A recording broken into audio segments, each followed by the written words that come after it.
6 e 7.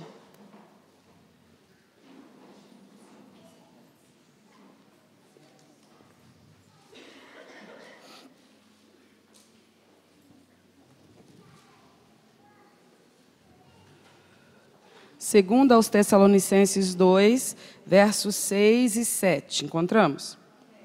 E agora vós sabeis o que o detém, para que a seu próprio tempo seja manifestado.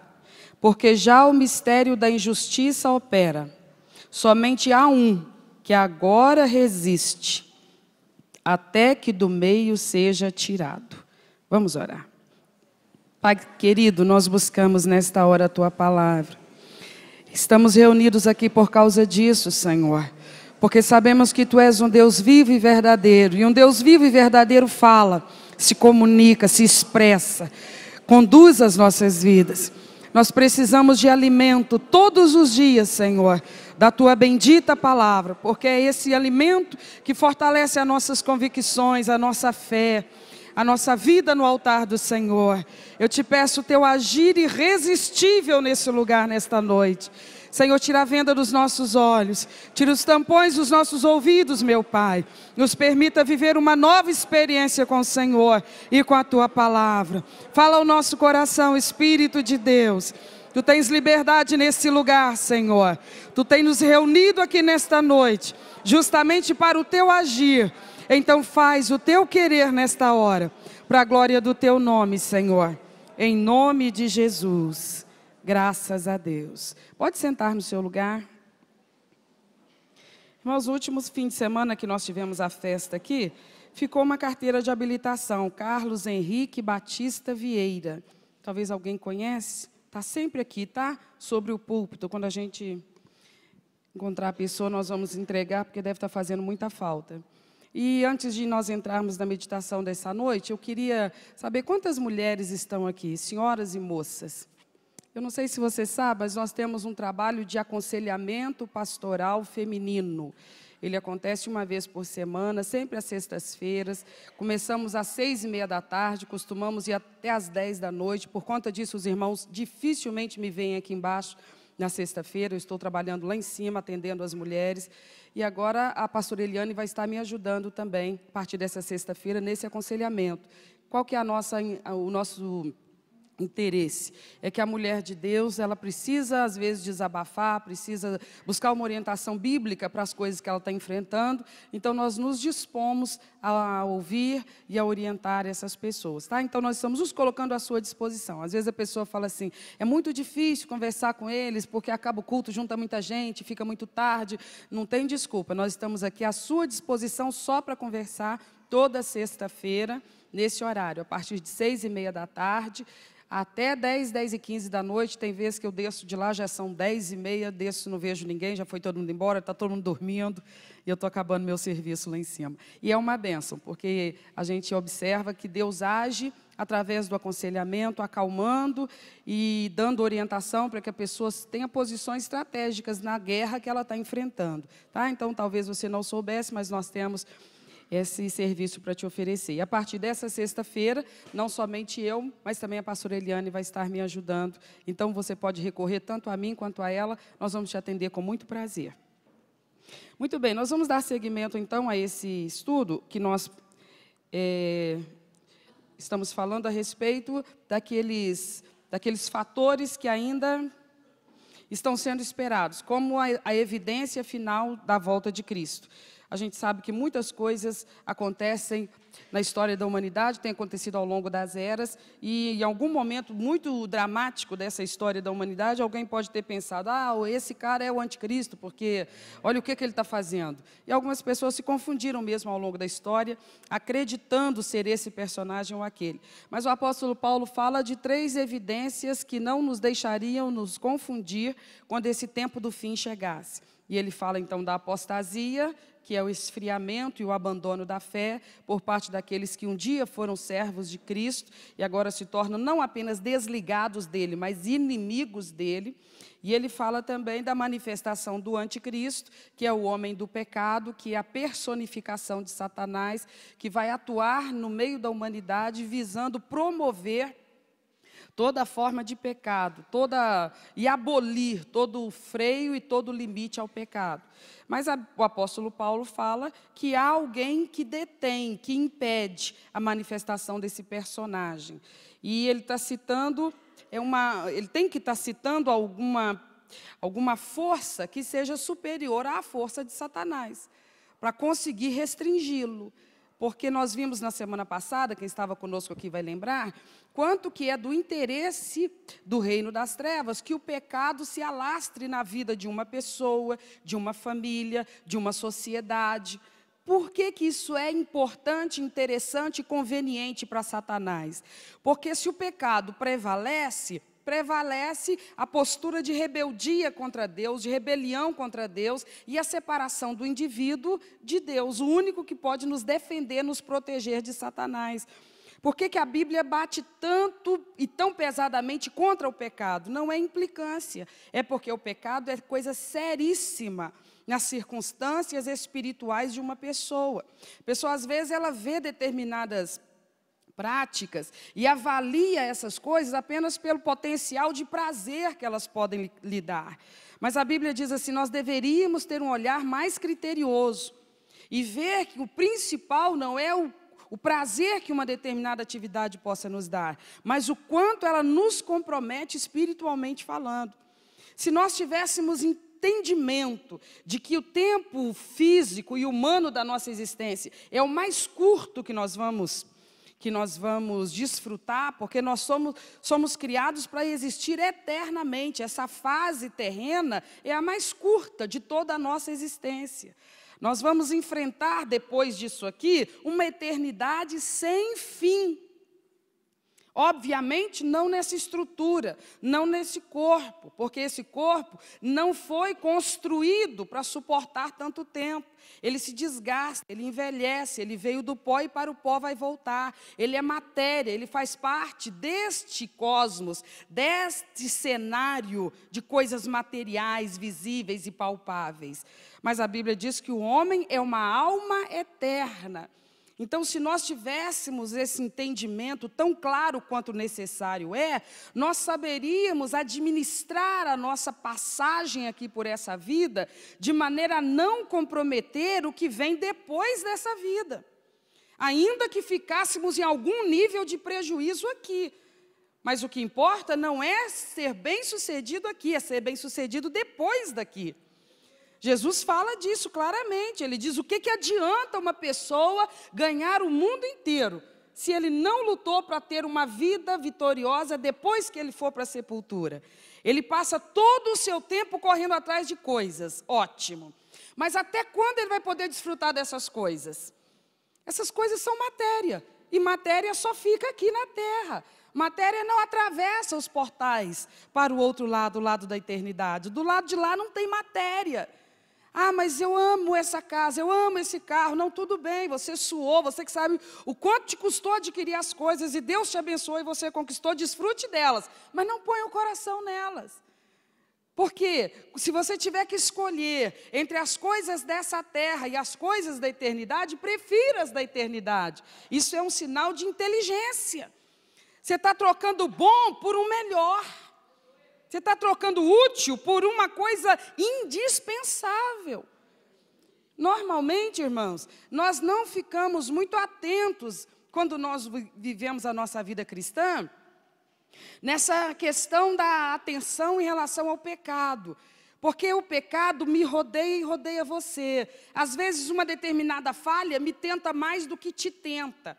Às vezes outra falha tenta você muito e a mim nem mexe comigo, nem chama a minha atenção. Cada um de nós tem uma estrutura. Cada um de nós tem suas preferências, tem o seu jeito, tem as coisas que lhe agradam.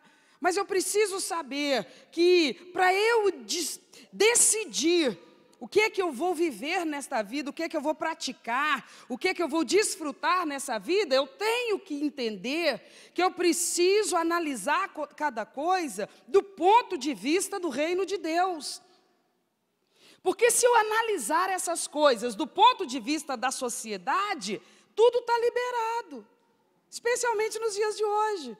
O que escandaliza a nossa sociedade hoje? Quase nada. Quase nada.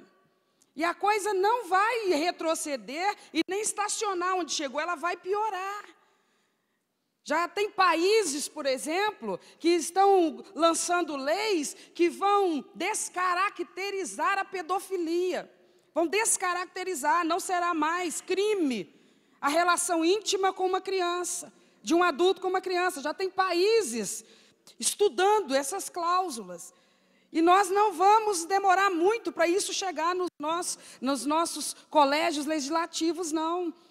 Isso não é uma questão de Ocidente, Oriente, não é uma questão desse governo ou daquele. É o tempo, meus irmãos, é o tempo do pecado. É a era do pecado. Porque você que tem um pouco mais de vivência, vai lembrar de 30, 40 anos atrás, o nível de pudor, de recato, era um. E a hoje não tem nem comparação. Se as nossas vovozinhas andassem pelas ruas das cidades hoje, elas talvez andariam de olho vendado.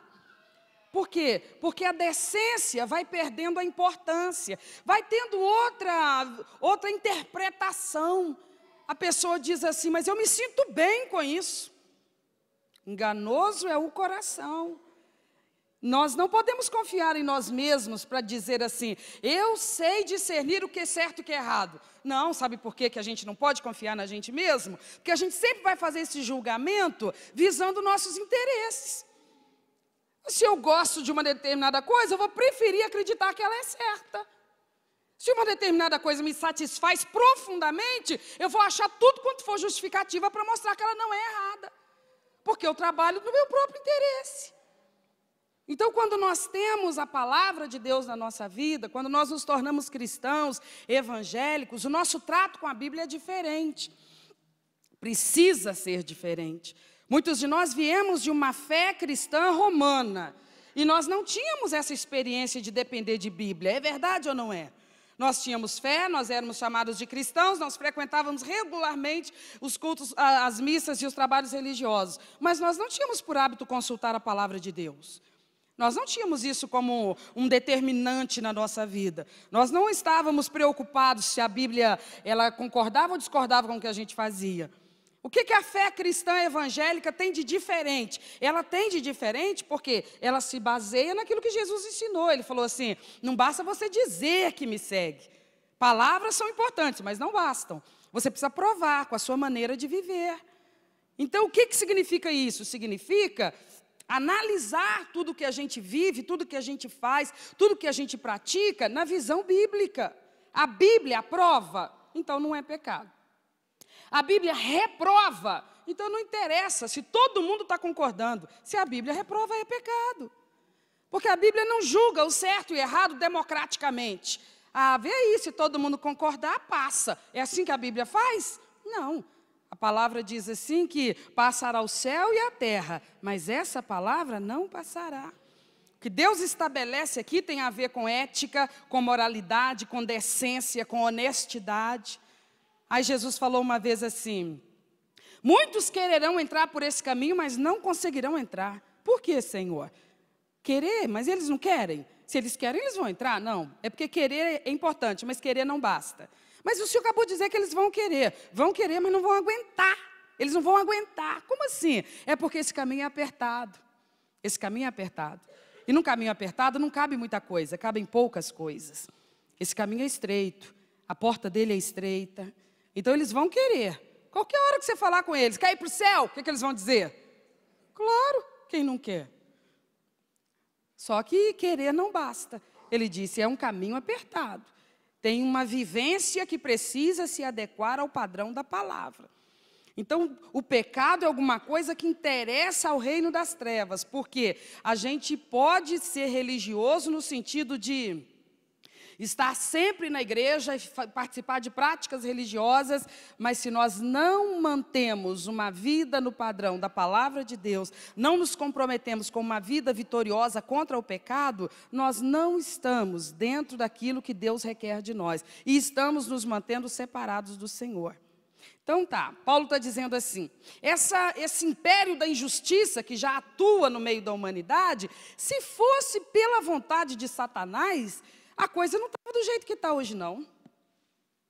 Se fosse só pela vontade dele, a coisa não estava só aonde chegou hoje, não. Já estava muito pior. A coisa já tinha chegado num nível em que o ser humano tinha virado bicho. Já não tinha mais regra para nada. Se não fosse a ação de alguma outra força atuando na terra, restringindo o avanço do pecado, por mais que a coisa esteja assustadoramente alastrada, mas o que Paulo está dizendo é o seguinte: ele só não está fazendo pior porque tem alguém que o detém. Porque está em atividade na face da terra uma força mais poderosa do que a dele, que o restringe. Pela vontade de Satanás, não tinha mais moralidade nessa terra. Não tinha mais honestidade, não tinha mais decência, não tinha mais nada. Ele já tinha destruído com a integridade e a dignidade humana. Não tinha sobrado mais nada. Por que ele não faz então? Porque há alguém que o detém, há alguém que o restringe. E é sobre esse alguém que nós vamos conversar hoje. Só pode ser uma pessoa mais forte do que Satanás. E a pessoa que foi deixada na terra por Jesus Cristo é a pessoa do Espírito Santo de Deus.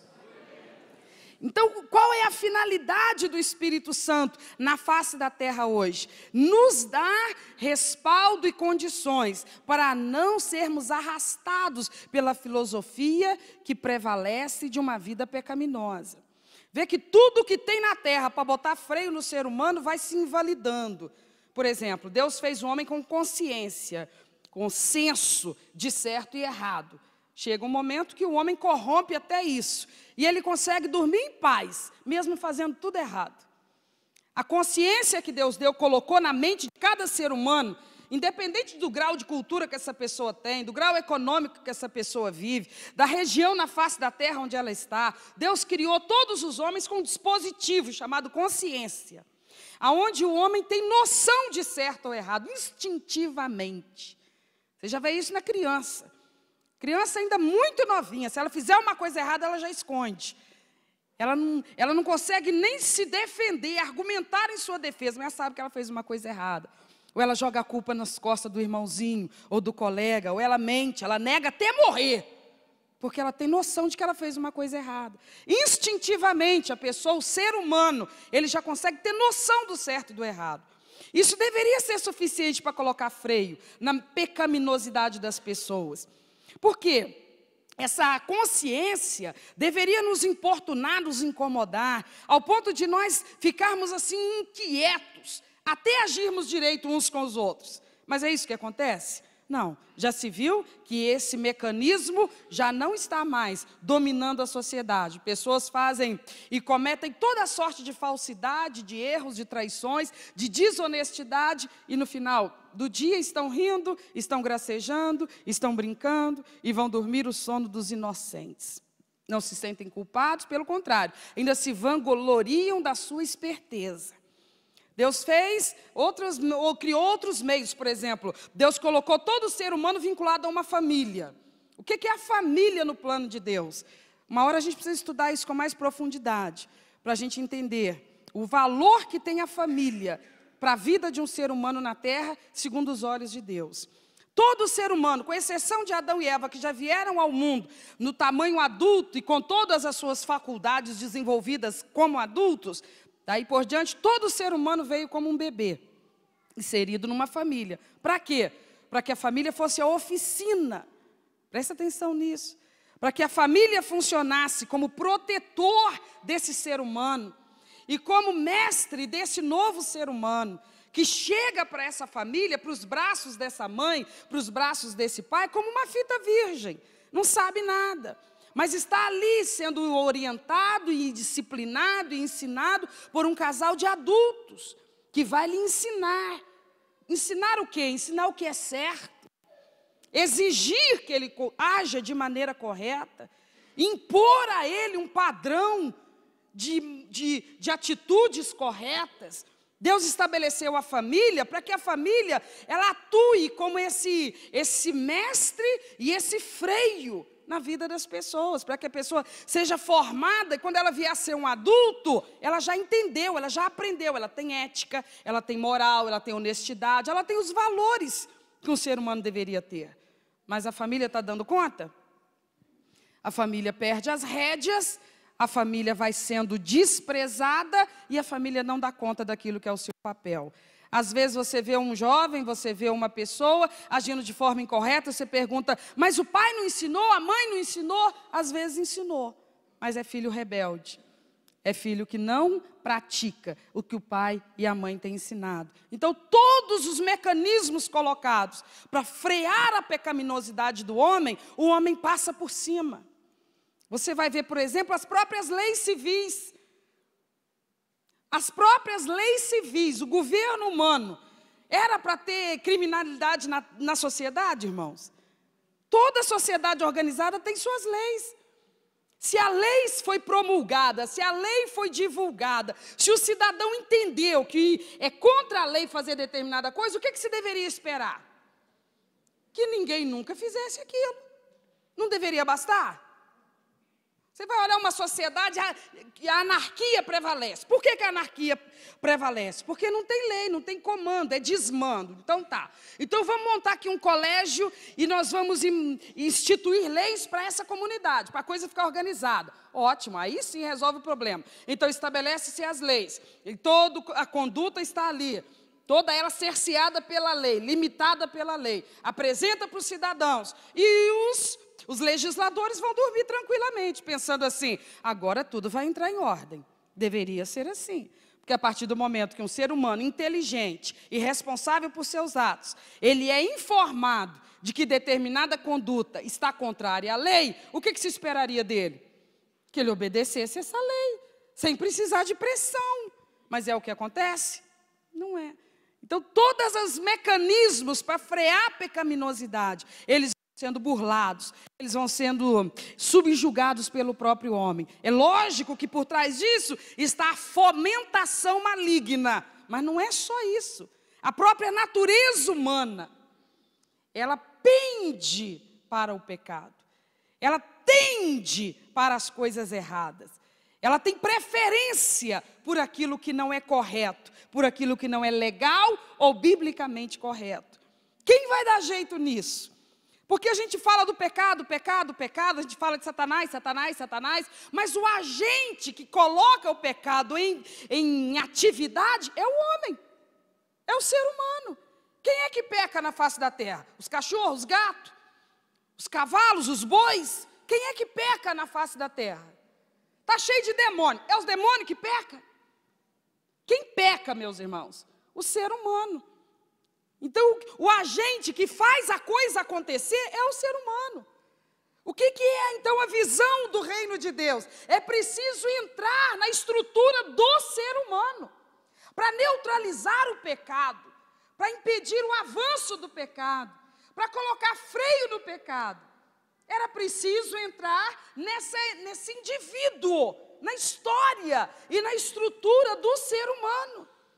Por isso é que o evangelho do reino de Deus, ele é proclamado inicialmente por João Batista e depois por Jesus Cristo, e depois então pelos apóstolos, após o Pentecostes, com um mandamento que é um imperativo que nunca varia: arrependei-vos.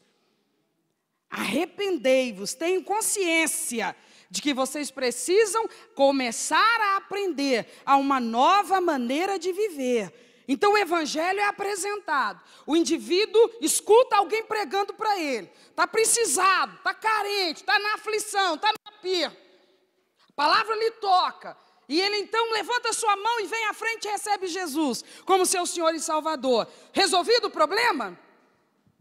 Só começando. O que ele precisa fazer agora? Ele precisa entender que a nova vida de Cristo precisa fluir dentro dele.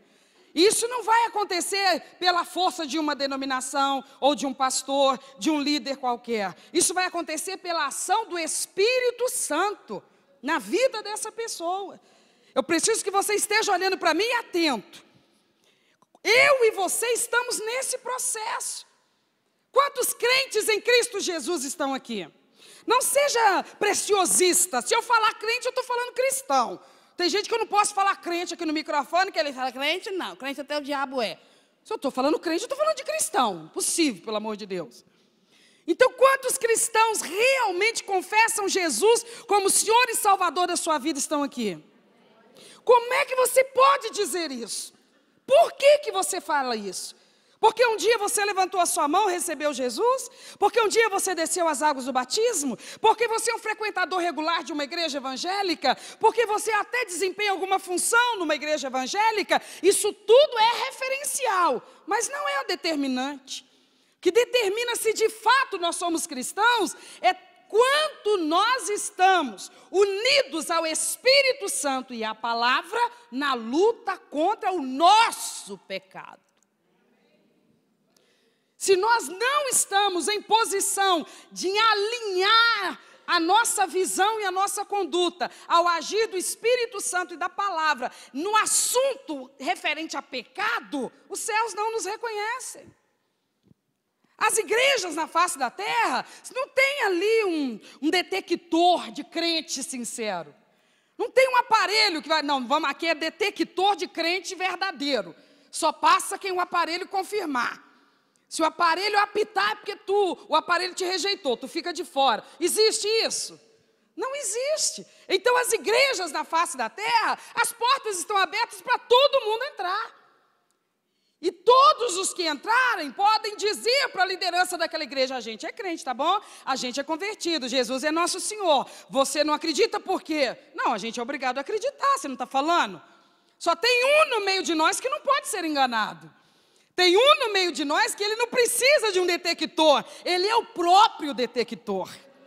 Sabe por quê? Porque ele não me vê e não te vê só na hora que a gente passa por aquela porta. Ele está conosco lá na nossa casa, lá no nosso trabalho, lá no trânsito, lá no comércio, lá na praia, lá na roça. Ele está junto o tempo todo. Ninguém precisa entregar a gente para ele, dedurar a gente para ele. Ele vê e ouve tudo o tempo todo. Ninguém faz hora com ele, ninguém engana ele, ninguém mente para ele. Tem gente que chega na igreja de noite e se emociona, e aplaude, e concorda com tudo, e chora, e ele fica de lá olhando. Só barulho, só emoção. Eu queria mais do que isso, eu queria obediência. Obediência você não dá, obediência você não oferece. Isso aí tudo é muito bom. Mas isso aí é só casca, isso é só maquiagem. Qualquer ser humano que te olhar aí agora vai falar que você é o crente. Mas a mim você não engana. Eu te vi lá hoje, eu te vi lá ontem, eu te vi lá semana passada. Teus pais não viram, teu cônjuge não viu, mas eu vi, eu estava lá.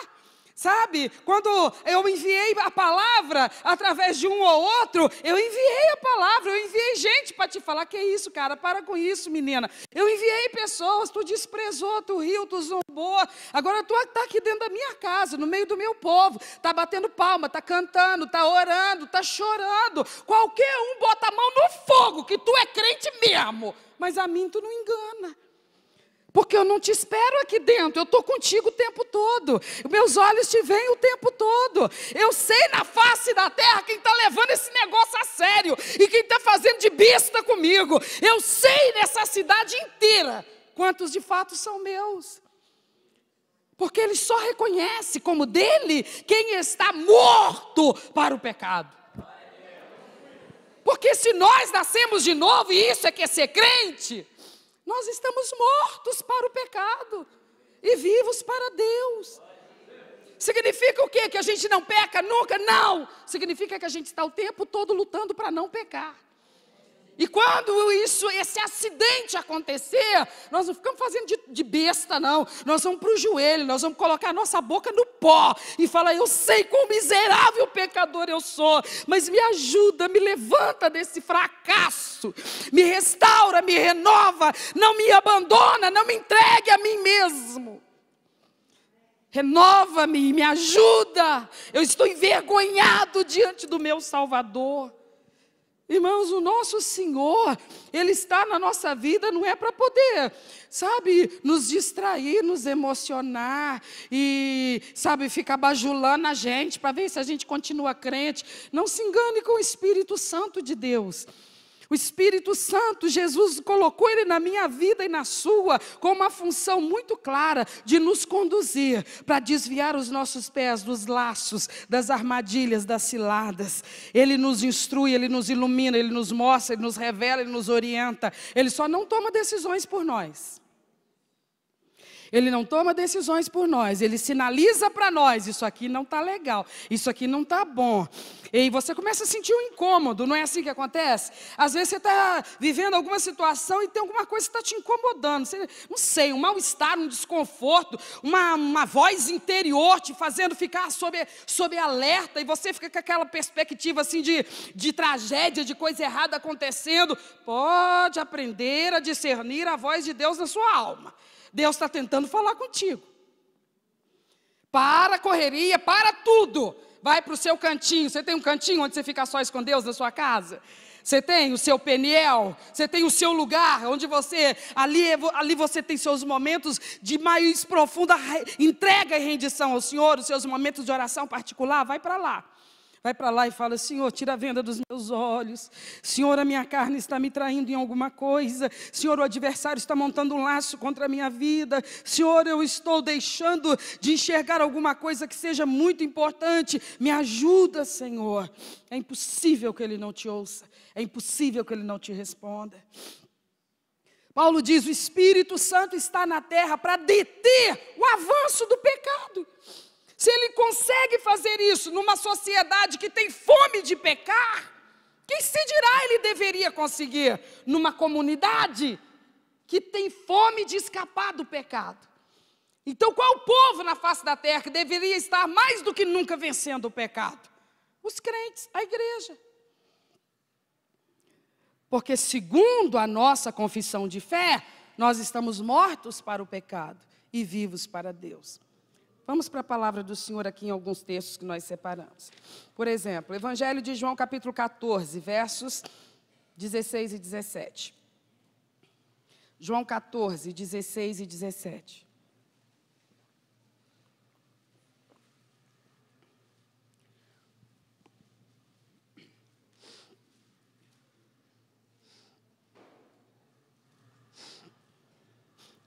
Encontramos?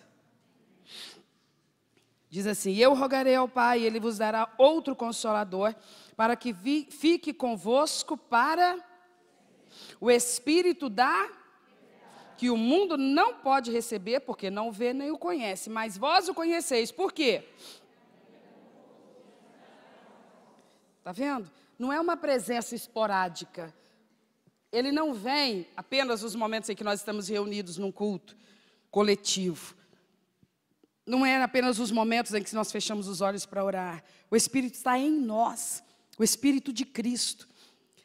Para quê? Para nos consolar e nos conduzir na verdade. Que verdade é essa? A verdade aos olhos do reino de Deus, não aos nossos olhos. Então é impossível que eu esteja levando a sério a minha luta contra o pecado e o Espírito Santo presente e atuante na minha vida, Ele não esteja me revelando, me confrontando com as minhas fraquezas. Às vezes ele vai falar comigo através de alguém. Às vezes Ele vai usar meu pai, às vezes Ele vai falar pela boca da minha mãe, às vezes pelo da esposa, às vezes pela boca do marido, às vezes pela boca do pregador. Ele dificilmente vai falar com a sua própria voz audível, como falou no Antigo Testamento. Ele falava com Moisés, e Moisés ouvia a voz de Deus, né? Mas hoje Ele nos fala através do Espírito Santo, nos dando pensamentos que Ele ministra na nossa mente, nos dando as sensações que Ele ministra na nossa alma, ou usando pessoas. E o que é que a gente mais tem dificuldade de escutar, gente? Crítica. A gente não gosta disso. Cobrança. Quem gosta de ser cobrado aqui? Nenhum de nós gosta. Ah, não, meu marido pega demais no meu pé. Nossa, minha esposa pega demais no meu pé. Talvez é Deus que está mandando. Meus pais pegam demais no meu pé. Nossa, é muita chatice. Não é assim que a gente faz? O que a gente quer então? A gente quer sossego para errar. A gente quer, para de pegar no meu pé, me deixa errar o tanto que eu quiser. Não é isso que a gente quer? Então não sei para que a gente fala que é crente. Porque se eu sou um crente em Cristo Jesus, eu tenho que entender. Eu não vou virar para Deus e falar assim, olha, o Senhor com todo mundo, o Senhor faz desse jeito. O Senhor alcança o perdido, depois o Senhor entra na vida do perdido, na pessoa do Espírito Santo, e o Espírito Santo fica ali, importunando o coitado do camarada, e o camarada, tudo que vai fazer de errado, o Espírito Santo fica ali, incomodando. Eu não tenho paciência com isso, não. Não tem, não. Então, larga eu. Eu aceitei Jesus, eu estou na igreja, eu vou continuar na presença do Senhor, mas eu não quero o Espírito Santo pegando no meu pé, não, me incomodando, não. Eu sei o que é bom para mim, Se eu disser isso para Deus, Ele vai aceitar o plano B que eu estou apresentando para Ele? Mas e se eu preferir acreditar que Ele vai aceitar? Eu vou continuar na igreja, eu vou continuar frequentando os cultos, eu vou continuar sendo membro de uma congregação, eu vou continuar na sociedade alardeando que eu sou um cristão, mas eu não vou viver conforme a Bíblia manda. Por quê? Porque eu, in natura, não consigo sequer identificar o pecado. Que se dirá lutar e vencer esse pecado. Eu sozinha não consigo identificar o meu pecado. É fácil para mim enxergar o seu. É fácil para você enxergar o meu. Mas para cada um enxergar o nosso pecado não é fácil. Alguém tem que estar enxergando e denunciar para nós. A gente não aceita. Não aceita crítica, não aceita cobrança. Não, eu só aceito se Deus falar comigo. Quem disse que não é Deus? Através da boca da tua esposa, através da boca do teu marido, através da boca dos teus pais, dos teus pastores. Não, eu não quero desse jeito. Eu quero ser um cristão sem o Espírito Santo. Você acha que eu estou te falando de uma caricatura? Você acha que eu estou te falando de uma coisa que não acontece? No nosso país tem uma expressão fortíssima dessa linha de cristianismo, que aboliu o Espírito Santo da vivência cristã deles. Não tem Espírito Santo, gente. Não tem Espírito Santo. Como é que eles vivem então? Eles estão nas igrejas, nos ajuntamentos, e ali eles oram, eles cantam, eles ouvem a palavra, eles concordam com tudo. Depois que eles saem dali, eles vão para os motéis, eles vão para as baladas, eles vão para as bebidas, eles vão para os barzinhos, eles fazem tudo. Aí se eu, que creio no Espírito Santo e dependo do Espírito Santo, for lá explicar para eles como é que é a minha experiência de vida com Deus, eles vão rir na minha cara e dizer que eu sou o crente penteca. Já ouviu falar nessa expressão? Eles têm um desprezo pelo crente que crê no Espírito Santo. Eles dizem que nós somos os crentes penteca, os sapatinhos de fogo. E eles fazem tudo quanto é piada das manifestações do Espírito Santo no meio do crente que crê no poder do Espírito Santo. Eles ridicularizam, eles zombam, eles criticam, eles fazem coisas horrorosas. Eles são os intelectuais. Eles são os doutores teólogos da palavra. Você acha que esse povo está onde? Aqui em Juiz de Fora. Você acha que esse tipo de crente está onde? Numa denominação tradicional? Deveria estar tudo lá. Porque se eles honrassem a sua filosofia, eles estavam só lá. Mas não. Você acredita que tem deles aqui dentro? Você acredita que tem desse tipo aqui dentro? Que eu venho aqui no altar toda terça-feira ministrar a doutrina para você e te explicar os mandamentos da palavra de Deus com sinceridade e seriedade e te mostrando que não é coisa da minha cabeça, é da Bíblia que está na minha mão e na sua. E quando você sai ali no portão, eles tentam tirar tudo o que eu te ensinei e dizem para você, isso é farofada. Isso é farofada, não precisa de nada disso não. Pastor, é o seguinte, eles querem dominar as pessoas. Eles querem dominar as pessoas. Tem gente dessa envergadura aqui dentro, me afrontando e afrontando o ministério dos demais pregadores dessa igreja. Pastor, resolve o problema, põe para fora. Eu não sou o senhor da igreja. O senhor da igreja está aqui, está vendo, e quando chegar a hora, ele vai pôr para fora. Aleluia! Aleluia! Eu só estou falando isso aqui, não é para alertar eles, não. Porque às vezes essa linha de ideologia cristã quer gente que debate com eles. Quer alguém que senta e gasta tempo para debater com eles. Quer que eu sento com eles, então me convence. E eu desperdiçar meu tempo? De forma nenhuma. O evangelho que Deus colocou na minha boca é para anunciar para quem está com sede de Deus, com fome da palavra de Deus. Evangelho não é assunto para debate, não. É para salvação de almas. É coisa vital para salvar a alma perdida. Não é para eu ficar debatendo e degladiando com ninguém, não. Não é por mim que viva mais 50 anos acreditando desse jeito. São cegos por opção. no meio do povo de Deus, vendo o manifestar do Espírito de Deus, e eles zombam. Eles olham para o que está do lado falando em línguas e eles caem na gargalhada. Eles olham para o outro lado que está cantando com as mãos levantadas e o rosto banhado em lágrimas, e eles morrem de rir. Eles não sabem o que é isso. Eles não sabem o que é ser tocado pelo Espírito Santo. Eles não têm noção do que é intimidade com Deus. Eles não sabem o que é a confirmação do Espírito Santo na sua alma, de que eles são possessão do Deus Todo-Poderoso. Eles não têm noção do que é isso. Então eles zombam do que não conhecem. Eles cospem naquilo de que eles não sabem. São um grupo e uma filosofia cristã que estão vivendo sem luta contra o pecado. Como que eles podem lutar contra o pecado? Eles não têm o agente santificador na vida deles, que é quem capacita uma pessoa a identificar o pecado. Eles não têm. Qualquer hora que você sentar com eles e falar, mas você estava lá com uma cervejinha, no bar, numa rodada de amigos, numa conversa vulgar, sem vergonha, ordinária, e tu diz que é crente, no domingo tu está na tua igreja com a Bíblia na mão, como que pode isso? Ele vai dizer para você na maior cara dura, não tem nada a ver não, gente. Nossa, vocês pentecas são muito exagerados. Nós ainda somos pouco. Porque pelo tanto que Deus tem feito por nós, nós deveríamos ser mais zelosos ainda da nossa vida no altar de Deus. O que Paulo está dizendo, o que a palavra está dizendo, o que Jesus está dizendo, é que o Espírito Santo é imprescindível. Sabe quando você olha para as suas coisas e você fala assim, não, aqui em casa tem coisa que é futilidade, mas tem coisa que é indispensável. Pois o Espírito Santo é isso. Ele não é supérfluo, ele é indispensável. Ele é o agente que revela o caráter de Cristo para mim e me constrange.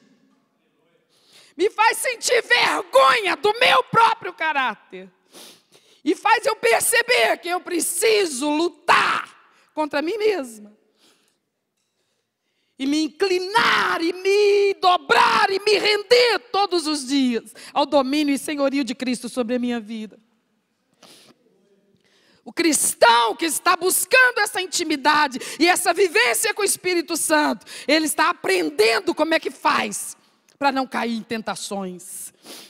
O que não está buscando isto, ele está levantando para cair de novo, levantando para cair de novo, levantando para cair de novo.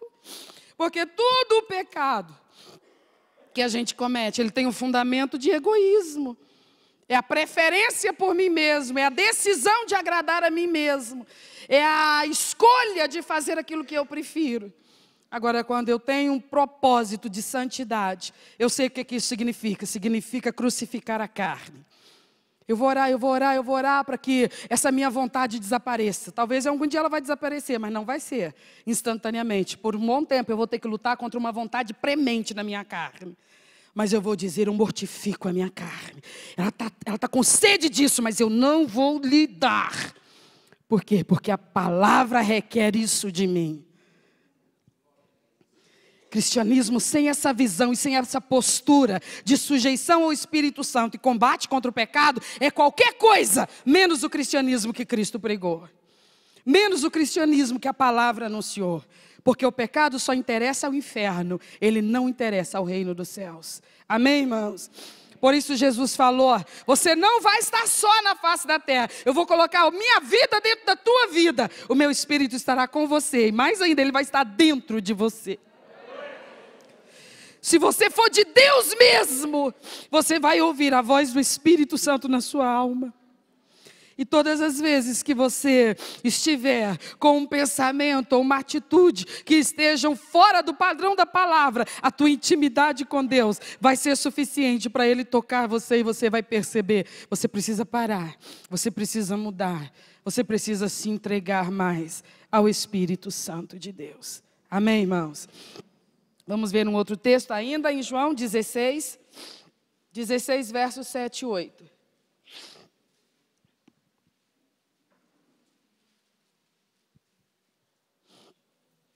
Todavia digo-vos a verdade, que vos convém que eu vá. porque se eu não for, o Consolador não virá a vós. Mas se eu for, enviar-vos-ei. E quando ele vier, convencerá o mundo do pecado, da justiça e do juízo. Eu preciso que você olhe para mim de novo. Quando Jesus fala da pessoa do Espírito Santo, ele está falando dessa capacidade que só ele tem de expor o pecado. Eu preciso que você entenda isso, meus irmãos, que eu não estou falando da vida dos outros, eu estou falando da minha e da sua. É assim que nós somos. Nós não enxergamos o pecado. Quando ele nos seduz, ele deixa de ser pecado para nós. É assim ou não é? Quando aquilo nos agrada, ela deixa de ser pecado para nós. A nossa mente, raciocínio, a nossa capacidade reflexiva se adequa. A partir do momento que você passa a desejar uma coisa, você consegue argumentos que tiram daquela coisa a pecaminosidade dela. Quantas vezes pessoas chegam para nós, colocando determinadas condições, situações, e aí depois falam assim, se eu fizer isso aqui não é pecado não, né? Mas você quer que faça o quê? Que rasga a Bíblia então? Porque a palavra não mudou. O que você está desejando muito, mas é muito mesmo. Mas não é porque você deseja muito que deixou de ser pecado. Olha o problema que você está com ele na sua mão agora. Se eu dissesse para você assim, olha, isso aqui é uma substância, esse líquido aqui nesse copo, olha para mim que eu vou te falar. Se eu dissesse para você assim, esse líquido aqui nesse copo, ele tem uma consistência, ele tem substâncias, ele tem partículas, que assim que você ingerir isso, vai se alojar nas suas células uma mutação, e daqui a, calculando assim muito por baixo, daqui a um mês mais ou menos, você vai ter alguns sintomas de um tumor cancerígeno e perverso, violento, e você deve ter depois disso, depois da manifestação desse tumor, uns 6 meses de vida, e aí então você vai virar óbito. Aí então eu vou te apresentar esse aí, tá?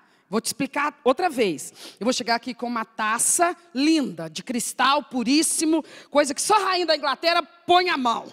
Mas eu vou fazer isso, vou caprichar. Uma taça daquelas. E vou colocar o líquido ali dentro, um líquido de aspecto agradável, atraente. Até o odor será agradável e o sabor também não vai ser ruim não. Mas antes de te entregar esse líquido, eu vou te explicar. O que você vai beber agora tem poder para transmutar as células do seu corpo e gerar dentro de você um tumor cancerígeno, e a sua vida vai chegar ao fim daqui a poucos meses. E eu ofereço para você. O que você faria com isso? Hein? É ruim que você ia tomar. Por quê? Porque você não quer morrer. Não é verdade?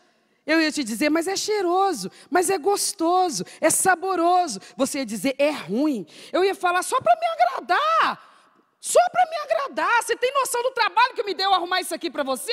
Só para me agradar. Bebe. Tu ia beber? Eu ia te falar assim, também vou te riscar do meu Face. Você ia beber? Eu ia ser violenta contigo. Eu ia falar assim, se tu não beber, eu vou inventar um monte de mentira contra tu e vou espalhar para a sociedade afora, eu vou te difamar e eu vou detonar com a tua reputação. Bebe! Tu ia beber? Concorda comigo que não haveria nada que eu dissesse ou fizesse que faria você beber? É verdade ou não é? Pois se você tem esse zelo com o teu corpo, que com câncer ou sem câncer, mais dia menos dia vai tombar,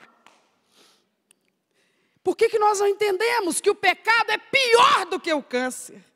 Porque o câncer só mata o corpo. E o pecado? O pecado te condena a uma morte eterna. Então o pecado não é pouco grave, ele é gravíssimo. Mas pastora, eu sou uma pessoa que eu não tenho pecados gravíssimos. Eu peco assim igual todo mundo, coisa banal, coisa bobinha. Ninguém começa em grandes pecados. Ninguém se torna um expert em apostasia, em pecados horrorosos da noite para o dia. Todo mundo começa com pequenas coisas. É uma cultura, É uma filosofia de vida que se forma na psique da pessoa. Ah, mas é só isso aqui, mas não é assim também não. A gente não dá conta de obedecer tudo. E aí, argumento é o que não falta. Ah, mas fulano que está ali pregando, mas eu já ouvi falar. Ah, mas a mulher daquele outro pastor, mas o pastor daquela outra esposa. Ah, mas o irmão daquela outra igreja, mas o crente de não sei quantos anos. E aí vamos nós, criando argumento para nos justificar, para manter na nossa mente a filosofia de que isso aqui também não é grave, gente, pelo amor de Deus, isso aqui é uma coisinha à toa. Jesus falou assim, se nas mínimas coisas tu não consegue ser leal a mim, como é que eu vou te confiar coisas grandes? O que nós estamos ensaiando todo santo dia, irmãos? Ser santos de Deus ou ser pecadores descarados na face da terra? Porque para nós não haverá desculpa. Porque alguém que nunca frequentou igreja, alguém que não tem o trato com a Bíblia Sagrada, pode dar essa desculpa. Ah, mas eu não sabia, eu nunca sei de nada, porque eu nunca vou lá aprender. Eu peco por ignorância. Explica, mas não justifica, vai para o mesmo inferno daquele que peca consciente. Então, resolveu pouca coisa. Mas no nosso caso, seria ainda mais feio. Porque quando a gente não assume a nossa luta, o nosso combate diário contra o pecado, a gente está se apresentando diante de Deus como um filho rebelde. Como alguém que está peitando a Deus, falando assim, não faço, não faço e não faço. Mas tu é meu filho, tu é meu servo, eu estou te falando, para com isso. Não paro, não paro e não paro.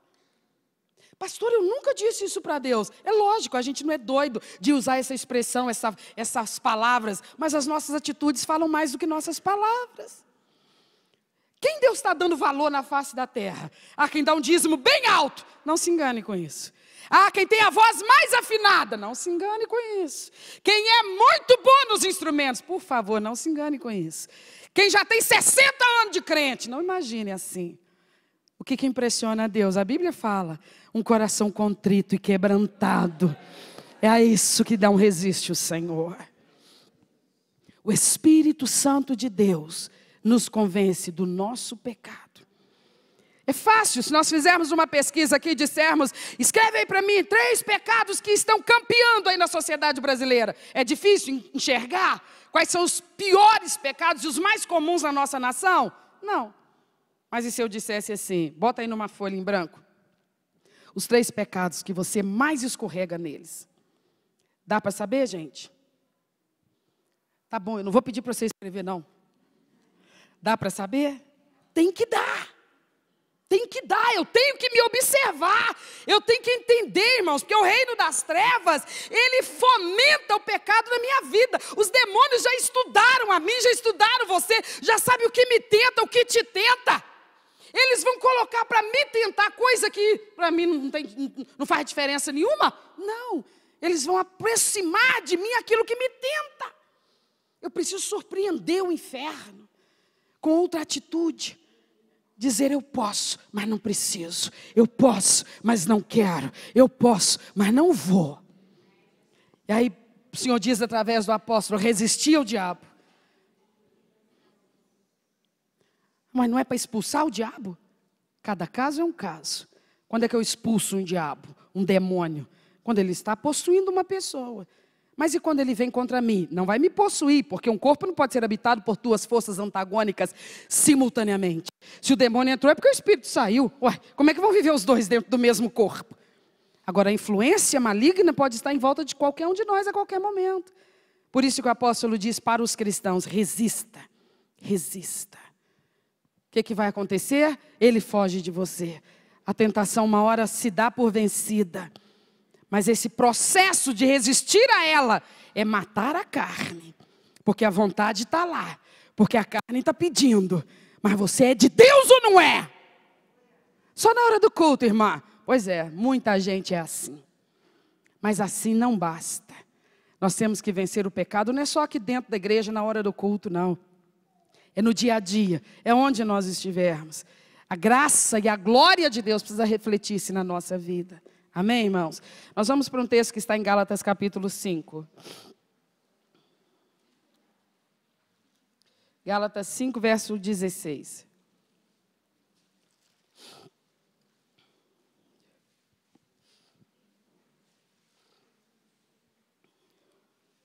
Digo, porém, andai em espírito e não cumprireis a concupiscência da carne.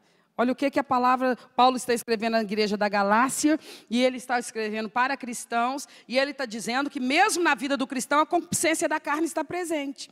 O que é a concupiscência da carne? São os apetites descontrolados, são os desejos que não são adequados, são as vontades que não são convenientes para alguém que agora é um renascido, é uma nova criatura em Cristo Jesus. Então Paulo diz assim, só tem um jeito de você não obedecer e não satisfazer esses apetites desordenados da sua carne. Anda em espírito, tenha intimidade com o Espírito Santo, tenha vivência com o Espírito Santo. Não deixa se apagar esse calor na sua vida. Se você ainda não buscou, comece a buscar. Nós estamos aqui, irmãos, trabalhando nesta igreja, visando a sua vida espiritual, o seu crescimento espiritual. O nosso alvo é isso, o nosso foco é isso. É para isso que essas portas se abrem todas as vezes que você está aqui. Para a gente ouvir palavras que nos norteiem, que nos alimentem, que nos instruam. Porque quando espiritualmente nós estamos fortalecidos, nada nos abate, nada nos abala, nada nos derruba, nada nos vence. O que mantém essa força dentro de nós? É o relacionamento com o Espírito Santo de Deus. Tem alguns modelos acontecendo por esse Brasil afora, de algumas fórmulas para fazer a igreja crescer. Tipo assim, numa explosão, sabe? E a igreja crescer, no ponto de vista de muitos desses sistemas, tem a ver com número. Eu sempre tive para mim que igreja cresce quando o crente cresce espiritualmente. Isso é que é crescimento de igreja. Porque muitas vezes número não reflete crescimento espiritual. Entende isso? Quando Deus olhar para nós aqui dentro, Ele vai falar que nós estamos crescendo. Por quê? Ele foi lá e conferiu o rol de membros e viu que entrou mais 100 pessoas? Não. Crescimento da igreja, aos olhos de Deus, se refere a crescimento espiritual. A crente que está amadurecendo, amadurecendo, amadurecendo. O que é crescer espiritualmente, gente? É adquirir um cargo na igreja. Isso é crescer? Não. Tem gente que ela não pode nunca receber um cargo, ela já tem 20 anos de crente. Mas ela não pode, justamente porque ela não cresceu. Porque só deve receber um cargo depois que cresce. Porque quando ela se envolve naquela obra de Deus, ela se coloca em frente de batalha por outras vidas. Se ela ainda não amadureceu, ela não dá conta nem dela mesma. É inconstante, é vazia, é fútil, é displicente, é orgulhosa, é carnal. O que é que faz uma pessoa crescer? É quando ela amadurece no seu caráter, ela adquire equilíbrio, ela tem virtudes espirituais. Então esses modelos de crescimento e de explosão da igreja, uma das coisas que eu acho mais perigosa que eles instituem é o seguinte: você vai aprender a depender de um líder. Você vai aprender a depender de um líder. Isso não está na Bíblia. O líder do qual eu preciso depender se chama o Espírito Santo de Deus. Pastor, mas a gente precisa de pessoas para nos orientar. Os cultos estão aí, a palavra está aí, os líderes da igreja estão aí para aconselhar, para orientar, mas não para criar essa dependência. Você é meu líder. Eu vou ligar para você. Me fala se eu posso ir lá nesse lugar. Eu vou te falar? Eu estou ligando para você. Me fala se eu devo ir na reunião lá no meu trabalho. Eu precisava falar contigo, eu estou doida, eu não posso sair do lugar, porque eu ainda não conversei com você. Me fala se eu posso ir viajar para esse lugar. O que é isso, meu Deus? O que nos faz crescer, irmãos, é a nossa experiência com o Espírito Santo de Deus. Tem pessoas que querem nos imprensar contra a parede. Pastora, tu é minha pastora, eu preciso crescer. Cresce, meu filho. Pastor, eu estou assim fraco. Se fortaleça, ora. Pastor, eu vim aqui porque eu estou bambo das pernas. Se firme. O que eu posso fazer além do que eu já tenho feito? Eu não posso tomar atitude que cabe a você. Por exemplo, eu reparei que tem 15 dias que tu não pisa na igreja. Pois é, pastor, eu estou muito fraco. Ô infeliz, lugar de crente fraco é na igreja. Tu não foi para a igreja 15 dias fazendo o quê? Na hora que estava acontecendo os cultos. Eu estava trabalhando. Ótimo, então está explicado. Não, eu estava lá em casa, fraco. Eu planejei o dia todo de ir na igreja, mas não sei, na hora de ir, acontece alguma coisa e eu não consigo ir. Eu digo, deixa de frescura. Isso para mim é frescura. Porque você pode passar mal a noite inteira. De manhã você sabe, você vai faltar no trabalho? Porque você dormiu mal à noite? Ficou mais no banheiro do que na cama? O que vai acontecer de manhã? A hora exata de tu bater teu cartão lá na empresa. Tu vai estar lá ou não vai? Não adianta, irmãos. Cada um trabalha numa filosofia. Nós falamos no domingo passado. Tem muita gente que está aqui que está enganado conosco. Está esperando aqui uma passação de mão na cabeça que não vai encontrar. Porque não foi assim que Jesus nos ensinou a trabalhar. Eu não quero você dependendo da pastora Elza. Eu quero que você dependa do Espírito Santo de Deus. Aleluia! Aleluia! Eu quero que você olhe para mim, que você olhe para o pastor Roberto, que você olhe para outros pastores que trabalham conosco nessa igreja. E você entenda o seguinte, se nós chegamos aonde chegamos, você também pode chegar. Porque nós não somos melhores do que você. Porque a mesma graça que liberou para nós, libera para você. Eu quero você passando na minha frente. Eu quero você aprendendo mais do que eu. Eu quero você pregando mais do que eu. Eu quero você fazendo a obra mais do que eu. Porque não há limite, irmãos. Quem coloca o limite somos nós. Agora não deixe pessoas tomar o lugar do Espírito Santo na sua vida. Pague o preço para ter intimidade com Deus. Pague o preço para se derramar na presença do Senhor. Coloca Jesus como centro da sua vida. Aceita a direção do Espírito Santo. Ele disse assim, anda no Espírito. Desse jeito você vence o pecado. Quem quer vencer o pecado, tenha o Espírito Santo. Busque o Espírito Santo. Se encha do Espírito Santo. Não comece um dia sequer sem falar com o Espírito Santo. Abra sua alma para Ele. Adore a Ele. Louve a Ele. Dependa dEle. Busque a face dEle. Irmãos, hoje é tempo de buscar a Deus. Mais do que qualquer coisa. É tempo de ir a lugares celestiais onde nós ainda não fomos. Eu falo muito isso com Deus. Eu digo, Senhor, eu sei que tem a plenitude máxima. Eu só vou poder tocar quando eu chegar em cima. Mas eu sei que tem um teto que eu posso alcançar aqui embaixo. E eu quero chegar lá. E eu ainda não cheguei. Eu sei que tem coisas que eu ainda preciso viver com Deus aqui nessa terra. E nós não podemos gastar tempo, desperdiçar nossa atenção com outras coisas que não seja o próprio Deus na nossa vida. Deus me chamou e chamou você para uma vitória completa. Contra a carne, contra o diabo, contra o pecado. Amém? Paulo fala isso, ele diz assim que o que começou a boa obra em nós ainda não terminou, mas vai completar. E essa boa obra é a nossa completa vitória contra a carne, contra o pecado, contra o mundo, contra o diabo. E eu te pergunto aqui, quero que você seja sincero, ainda que não me responda de viva voz. Nós já temos essa vitória completa? Pois então vamos perseguir o nosso alvo? Vamos buscar essa totalidade?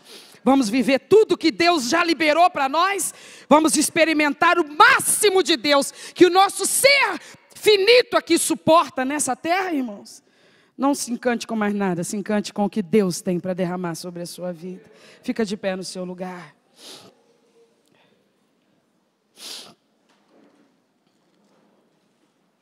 Nós vamos orar. Paulo escreve aos Romanos.